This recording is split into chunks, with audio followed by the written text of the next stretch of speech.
Home plus മീഡിയയുടെ പുതിയൊരു വീഡിയോയിലേക്ക് സ്വാഗതം. കേരളത്തിൽ വൈദ്യുതി കണക്ഷനുള്ള ആളുകൾ അറിഞ്ഞിരിക്കേണ്ടതും ശ്രദ്ധിച്ചിരിക്കേണ്ടതുമായ വളരെ പ്രധാനപ്പെട്ട കാര്യങ്ങളാണ് നിങ്ങളുമായി ഷെയർ ചെയ്യുന്നത്. ചാനൽ ആദ്യമായി കാണുന്നവർ സബ്സ്ക്രൈബ് ചെയ്യുക. വീഡിയോ ഇഷ്ടമായാൽ ലൈക്ക് കൂടി ചെയ്യുക.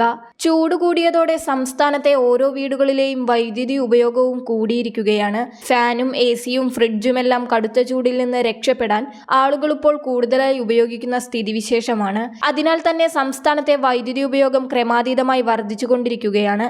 ശനിയാഴ്ചത്തെ വൈദ്യുതി ഉപയോഗം വീണ്ടും സർവകാല റെക്കോർഡിലെത്തി നിൽക്കുകയാണ്.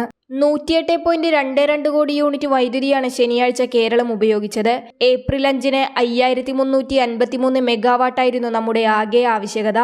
ഇതിൽ 2800 മെഗാവാട്ടും സംസ്ഥാനത്തിന് പുറത്തുനിന്നും വാങ്ങിച്ചെത്തിയ വില കൂടിയ താപവൈദ്യുതിയാണ് ഉപയോഗിക്കുന്നത്. രൂക്ഷമായ വൈദ്യുതി പ്രതിസന്ധി നിലനിൽക്കുന്ന സമയത്തും ഉപയോക്താക്കൾക്ക് തടസ്സരഹിതമായ വൈദ്യുതി എത്തിക്കുകയെന്ന ലക്ഷ്യത്തോടെയാണ് KEB പ്രവർത്തിക്കുന്നത്. എന്നാൽ ഈ ലക്ഷ്യം പൂർണ്ണമായും കൈവരിക്കുന്നതിന് ഉപഭോക്താക്കളുടെ സഹകരണം വളരെ അനിവാര്യമാണെന്ന് KEB പറയുകയാണ്. വൈദ്യുതി വാഹനങ്ങളുടെ എണ്ണം വൻതോതിൽ വർദ്ധിച്ചുവരുന്ന സാഹചര്യമാണ് നിലവിലുള്ളത്. ചാർജ് ചെയ്യുമ്പോൾ ഒരേ നിരക്കിൽ വലിയ തോതിൽ വൈദ്യുതി ഉപയോഗിക്കുന്ന വൈദ്യുതി വാഹനങ്ങൾ രാത്രി സമയത്ത് ചാർജ് ചെയ്യുന്നത് മൂലം ട്രാൻസ്ഫോർമറുകളുടെ ലോഡ് കൂടുന്നതിനും ഫ്യൂസ് പോകുന്നതിനും ഇടയാക്കുന്നുണ്ട്. ഈ കാരണത്താൽ ഒരു പ്രദേശമാകെ ഇരുട്ടിലാകുന്ന സാഹചര്യമാണ് നിലവിലുള്ളത്.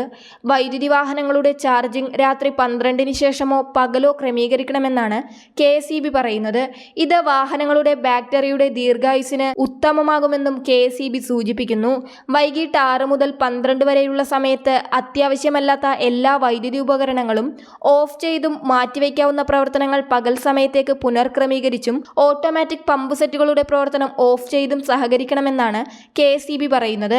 ഇങ്ങനെ ഇടപെട്ടില്ലെങ്കിൽ വരും ദിവസങ്ങളിൽ കേരളം ഇരുട്ടിലേക്ക് പോകുമെന്നും KEBയുടെ നിലവിലുള്ള സംവിധാനങ്ങൾക്ക് താങ്ങാൻ സാധിക്കുന്നതിനപ്പുറത്തേക്കാണ് ഇപ്പോൾ ഇതിന്റെ പ്രവർത്തനം എത്തി നിൽക്കുന്നതെന്നും പറയുന്നുണ്ട്. ഇങ്ങനെ വലിയ തോതിൽ വൈദ്യുതി ഉപയോഗിക്കുമ്പോൾ ഒരു കാര്യം നമ്മൾ അറിഞ്ഞിരിക്കണം. അതായത് വരാനിരിക്കുന്ന വൈദ്യുതി ബില്ല്. സ്വാഭാവികമായും നിലവിലുള്ള താരിഫ് സംവിധാനമാണ് KEB ബില്ല് ഈടാക്കുന്നതിന്റെ മാനദണ്ഡം വയ്ക്കുന്നത്. 100, 150, 200 അങ്ങനെയുള്ള യൂണിറ്റുകൾ കടക്കുമ്പോൾ നമ്മുടെ താരിഫിൽ വരുന്ന യൂണിറ്റിന്റെ വിലയിലും മാറ്റം വരുന്നുണ്ട്. 250 യൂണിറ്റ് പിന്നിട്ടാൽ പിന്നീട് സബ്സിഡി ആനുകൂല്യങ്ങളൊന്നും തന്നെ ബില്ലിൽ ലഭിക്കില്ല.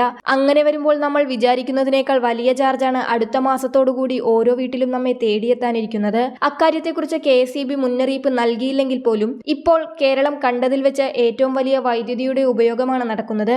KEBയുടെ മുന്നറിയിപ്പ് വളരെയധികം മനസ്സിലാക്കി അതിനനുസരിച്ച് പ്രവർത്തിക്കുക.